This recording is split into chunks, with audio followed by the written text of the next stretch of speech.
توی این ویدیو قراره بافت کوین رو یاد بگیریم. بافت کوین یکی از ساده ترین بافتاییه که میتونید برای مشتریهاتون اجرا کنید، اما برای اینکه بتونید اون بافت رو تمیز و حرفه‌ای انجامش بدید باید با نکات و تکنیک‌های این بافت آشنا باشید. در ادامه ویدیو چالش هایی که موقع زدن این بافت ممکنه باهاش مواجه بشید رو دونه بدونه مرور میکنیم و بعد میریم سراغ آموزش صفر تا 100 این بافت. پس اگر تو هم دوست داری این بافت رو یاد بگیری تا انتهای این ویدیو همراه من باش.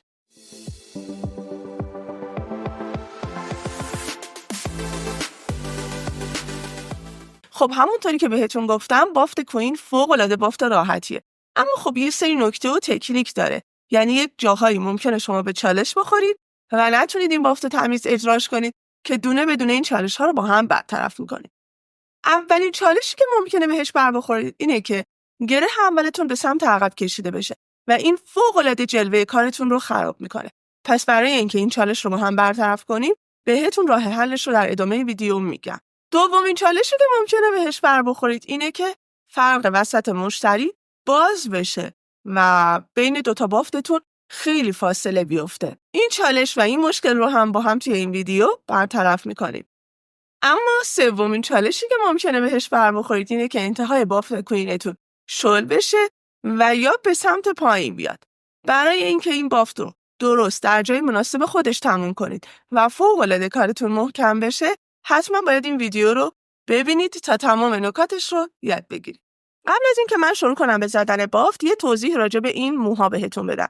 موهایی که من دارم استفاده میکنم نیم پوشه و آمبره هم هست، همونطوری که میبینید دو رنگ دخترا. اما نکته مهمش همینجاست. موهای من آمبره است. الان من 2 بسته 100 گرمی مو اینجا استفاده کردم، یه بنفش و یه سرمه‌ای. اما چیزی که اینجا مهمه اینه که رنگ سرمه‌ای من حجم خیلی بیشتری داره. چرا؟ چون تو تکنیک آمبره کردن بهتون گفتم رنگ دوم رو از وسط نصف میکنم و تقریبا با حجم 2 برابر به بالای بافتم اضافه میشه. پس درسته که موهای من الان 200 گرمه، اما این 200 گرم که حالا اینجا 100 گرمش رو تقریبا شما میبینید، 100 گرمش رو روی این استند من آماده کردم و قرار دادم. اما این رو یادتون باشه از نظر حجم بخواید حساب کنید من نزدیک 300 گرم انگار که مو دارم استفاده میکنم.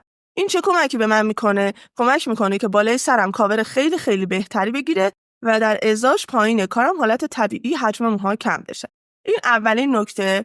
دومین نکته، شما زمانی که دارید مو برمی‌دارید، درسته من الان به شما میگم 200 گرم، اگر 200 گرمتون یک دست باشه بالاخره این حجمی که الان به من میده رو شاید به شما نده. پس این نکته رو هم حواستون باشه. مویی که من دارم استفاده میکنم موهای آمبره شده است، پس این رو حواستون خیلی بهش باشه.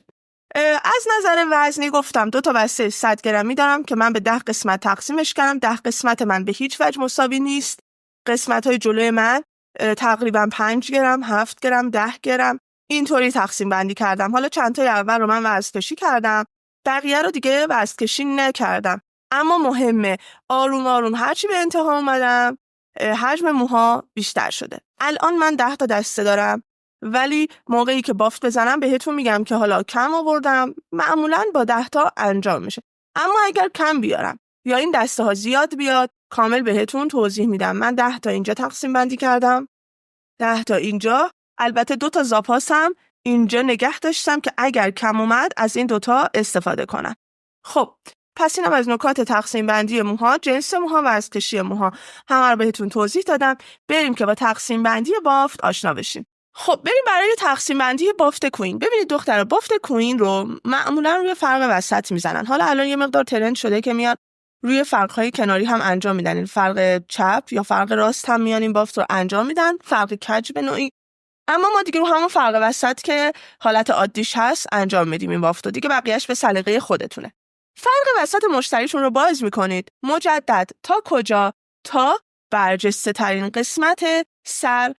این تقسیم بندی رو انجام میدید و کارتون رو جدا میکنید. حالا اینجا مجازید یک مقدار به اندازه 1 انگشت یا 2 انگشت از این برجستگی سر برید عقب، یعنی روی این قسمت شیب خطتون تموم بشه. اینجا هیچ اشکالی نداره که یک کوچولو به سمت عقب میرید. 2 تا خط گوش تا گوش جدا میکنید. فرقتون باید صاف باشه. اما این تقسیم گوش تا گوش خیلی اهمیتی نداره. ما فقط میخوایم موهای مشتری رو تقسیم بندی کنیم. از برجسته ترین قسمت سر میام تا گوش یک خط جدا میکنم. خیلی به صاف و مرتب بودنش اهمیت نمیدم. یک کوچولو از برجسته ترین قسمت سر هم گفتم مجازید و میتونید بیاید عقب، هیچ اشکالی نداره. خب من این خط رو جدا میکنم، گیره میزنم، میرم سراغ طرف مقابل. به همین شکل میام جدا میکنم.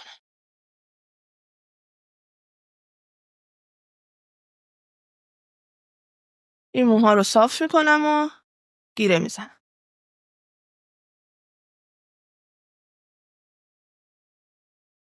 حالا میام سراغ موهای پشت سر، چون دیگه من با این موها اصلاً کاری ندارم تا آخر بافت و اصلاً قرار نیست که این موها باز شه. پس من با یک کش محکم میبندم که حین بافت یه موقع در نیاد، تو دستم نیاد و دور کارم رو شلوغ نکنه.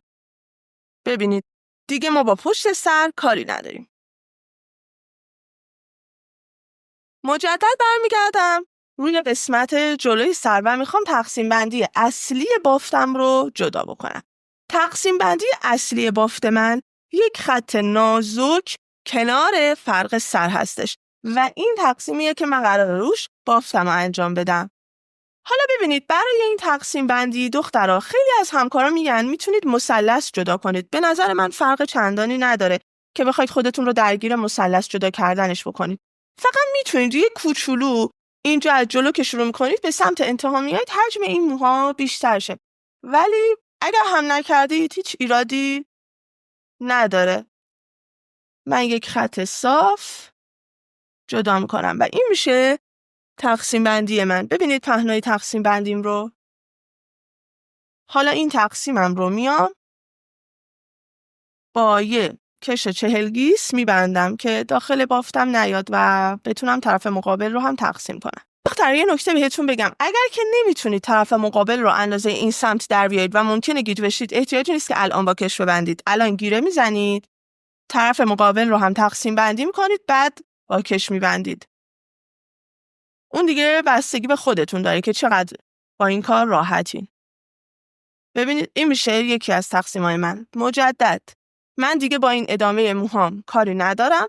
حالا این ادامه موها رو میتونید گیره بزنید یا اینکه دوباره با کش محکم ببندید که من ترجیح همینه با کش بسته بشه. حالا میرم سراغ طرف مقابل. ببینید حالا مجدد طرف مقابل رو هم دقیقاً اندازه قسمت اول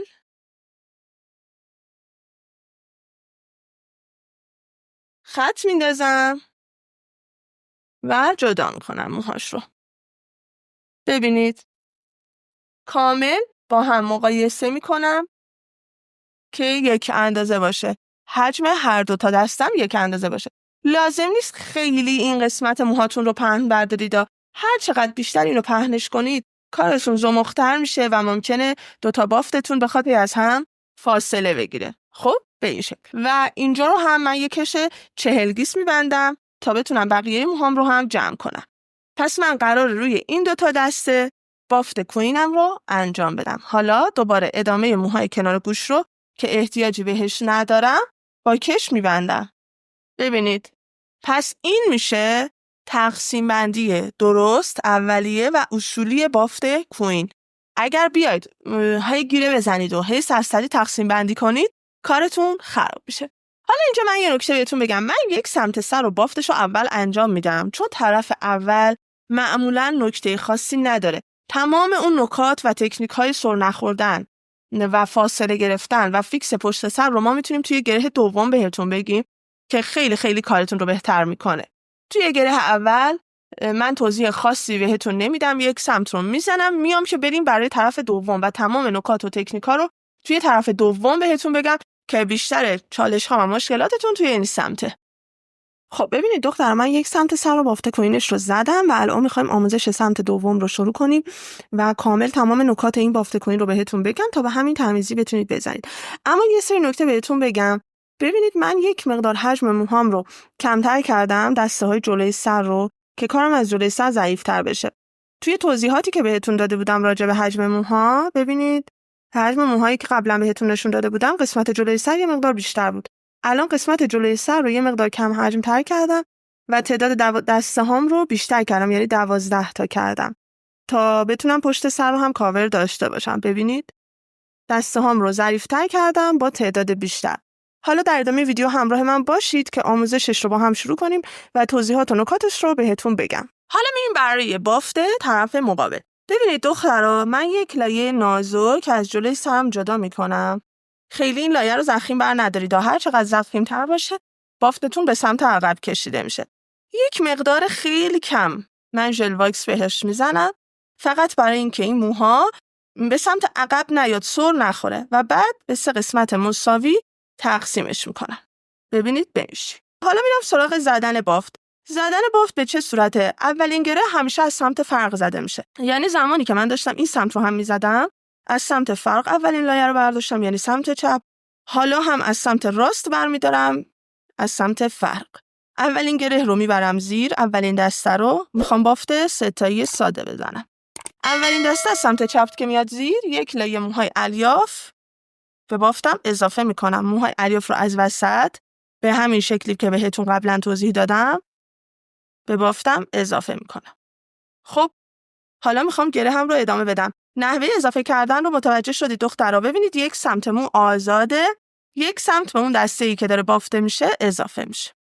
خب حالا میخوام برم سراغ گره بعدی. انگشت اشاره روی بافت، دستم جابجا میشه. توی این گره ها دخترها از سمت فرق در حد چند تا تار مو اضافه کنید، فقط برای اینکه بافتتون محکم شه. نه اینکه حالا صرفاً از دو طرف شما مو اضافه کرده باشید. دوباره سعی می‌کنم انگشت اشارم رو مایل کنم روی بافت و بیشترین حجم مو رو من از سمت گوش به بافتم اضافه می‌کنم. دوباره از این سمت دسته موی بعدی رو اضافه می‌کنم. موهای الیاف هم فقط از سمت گوش به بافت اضافه میشه. مجدد انگشت اشاره از این سمت میتونه راحت روی بافت قرار بگیره. پس من از این سمت انگشت اشاره رو میذارم روی بافت و یک مقدار کشش دسته ها رو انجام میدم تا بافتم بچسبه. اما از طرف فرق شما نمیتونید انگشتتون رو روی بافت بذارید، چون یه بافت اونجا دارید که مزاحمه. پس عیب نداره، دستتون یه مقدار بالاتر قرار میگیره. ایرادی نداره. دست موی سوم میاد داخل بافت، انگشت اشاره روی بافت. سعی کنید دیگه از همین جاها موهای مشتری بره زیر موهای الیاف. دوباره در حد چند تا تار من از سمت فرق مو اضافه کردم.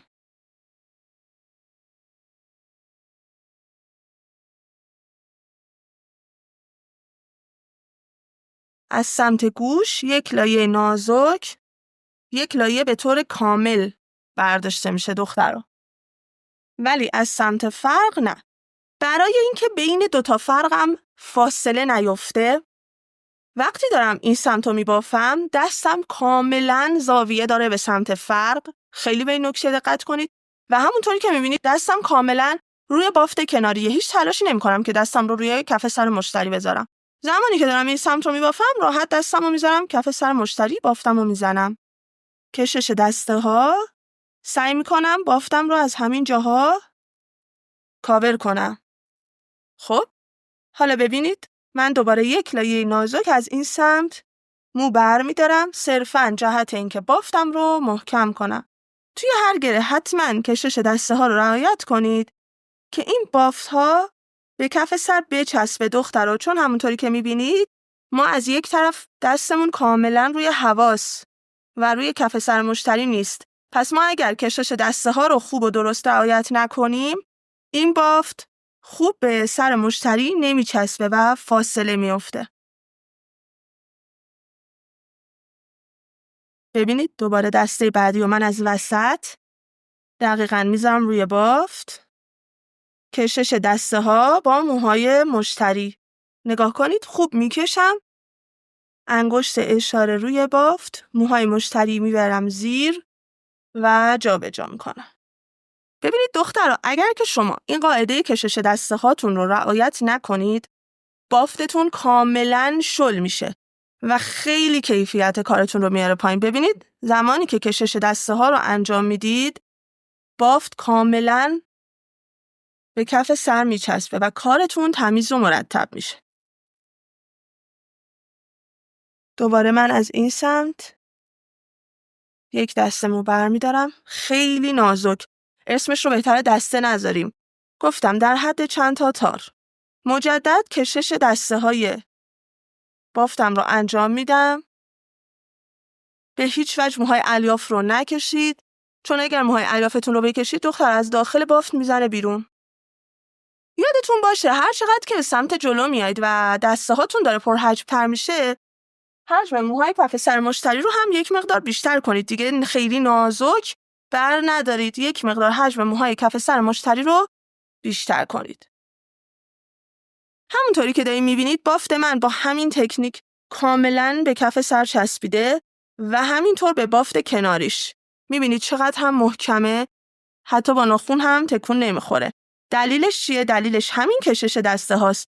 با این که من دستم رو روی بافت نگه میدم، یعنی دستم روی حواس عملاً و روی کف سر مشتری نچسبیده، اما راحت بافتم رو انجام دادم و تونستم یک بافت محکم بزنم. به همین ترتیب دیگه دخترات تا هر مقداری که تعداد دسته آماده کردین به بافتتون اضافه میکنید. فقط یادتون باشه خیلی نباید عقب بیاید. ببینید زمانی که بافتم تمام شد و من آخرین گره رو اضافه کردم، یه مقدار جا دارم، یعنی به اندازه 1-2 تا گره برای خودم جا میذارم که بتونم بافت ساده کف سری بزنم. ببینم امیدوارم متوجه منظورم شده باشید. یعنی بدون اینکه موهای الیاف به بافتم اضافه کنم، همینجوری بافت ساده بزنم. این چه کمکی میکنه؟ این کار دخترها کمک میکنه که اون لایه آخرتون زمانی که کش میبندید شل نشه و با برسکشی از داخل بافتتون در نیاد و این موضوعیه که باز هم خیلی از بافتکارها بهش دوچارن و همیشه لایه آخرشون شل میشه. میتونن با این تکنیک لایه آخر رو محکمش کنن. ببینید دسته آخر رو هم از این سمت من اضافه میکنم. کشش دسته هم رو دارم. خب بافت من تموم شد. آیا همینجا میام کش میبندم؟ نه. بافتم رو چند تا گره ادامه میدم. ببینید چند تا گره ادامهش میدم که کامل محکم شه و باز نشه. ببینید دخترها بعد از اینکه کارتون تموم شد باید این دوتا بافت رو با هم یکی کنید و کش ببندید. اما چیزی که اینجا هست، پیشنهاد من این هست که اول بیایید به صورت تک به تک هر کدوم رو کش ببندین و بعد دوتا رو با هم یکی کنید. کارتون خیلی محکم میشه. حالا هم میتونید دونه به دونه با کش چهرگیس ببندید و بعد با یک کش قیتون یا کش ماکارون فیکسش کنید، یا اینکه همون اول با کش ماکارون فیکسش کنید. یه نکته، خیلی از همکارا میان این بافتای کوینشون رو دونه دونه میبندن. خب نمیگم که اشتباهه، اما اگر یه کوچولو شما انتهای کارتون شل باشه، وقتی دوتا رو با هم یکی کنید اون شلی نشون نمیده. اما وقتی تک به تک ببندید اون شلی رو سر مشتری انگار که وله، یه همچین حالت خیلی بدی داره. بعد یه کش قیتون رو، یه کش ماکارون رو از وسط من باز میکنم و دور این موها میچرخونم و میارم روی کارو گره میزنم. ببینید به این شکل. حالا اضافهش رو قیچی میکنم. حالا شما میتونید این کار رو با کش قیتون هم انجام بدین، فرقی نداره. حالا ادامه بافتم رو باز میکنم، یه دسته از یکی از موهام جدا میکنم. سعی کنید توی دسته ای که جدا میکنید موهای مشتری دیگه نباشه، همش موهای الیاف باشه و میخوام کش کارم رو کاور بکنم. حالا به کمک قلاب این کش رو دیگه کاورش میکنم. ببینید بعد از این که کش ها رو کامل باز کردین، این نکاتی که میگم رعایت کنید برای تمیز شدن کارتون. حتما اول موهاتون رو خوب برس میکشین. ببینید کار ما انقدر محکم هست که با این برس کشی در نمیاد. و کاور کار رو ببینید دخترها، چقدر کار عالی کاور شده. و باید همینجوری کار شما هم کاور بشه. خب میچرخونم پشت سر قسمت دنبه اصلی کارمو. حتما خوب برس میکشم کل سر رو دیگه دخترها یادتون باشه حتما دور تا دور سر میچرخید و کل سر رو برس میکشید. ببینید حالا اگر که اینجا موهای مشتری شما یک مقدار مجعد بود یا حالت داشت، حتما موهاش رو باید اتو بکشید که زیر این موها خودش رو نشون نده. خود موهای الیافتون اگر که ویس شده بود و حین بافت تمیز در نیامده بود، حتما باید روش اتو کشی انجام بدید کاملا کارتون مرتب بشه. و بعد از اون بذارید یه نکته بهتون نشون بدم. ببینید دخترها، بعد از اینکه کارتون تموم شد باید کار مشتری رو مرتب کنید. نوک موها رو نگاه کنید، حتما نوک موها رو کات کنید، مرتب کنید، صاف کنید و کامل اتو کشی کنید. نکته بعدی این که اگر که دوست ندارید انقدر بیاد جلو، یعنی مشتریتون احساس میکنید که اذیت میشه، میتونید از یه گره عقب‌تر به بافتتون مو اضافه کنید. چون ما قصدمون این بود که این بافت رو کاورش کنیم دقیقاً از جلوی سر ببینید مو اضافه شده، از همراستا با موهای خود مشتری. اما اگر مشتری با این مشکل داره و اذیت میشه، دوست نداره که اینجوری موها توی صورتش باشه، میتونید از یکی دو تا گره عقب‌تر این موها رو اضافه کنید. و این هم کاوری که این بافت کوین با موهای نیم پوش به ما داد. من تقریبا همه موهام رو استفاده کردم و برای هر قسمت 12 دسته 12 لاین من مو اضافه کردم. و اینم از کاور پشت سر. و همطوری که میبینید یه کاور خوبی تونستیم با این بافت کوین داشته باشیم و مشتری میتونه این بافت رو حدود 2 هفته توی سرش نگه داره. باز هم بستگی به نگهداری خودش داره. خب امیدوارم که این ویدیو رو هم دوست داشته باشین. مرسی که تا انتهای این ویدیو همراه هم بودید. یادتون نره که حتما گروه تلگراممون رو دنبال کنید. اونجا کلی با هم در تعامل هستیم. این کانال رو هم یادتون نره سابسکرایب کنید و در کنارمون باشید. مرسی از نگاه زیباتون.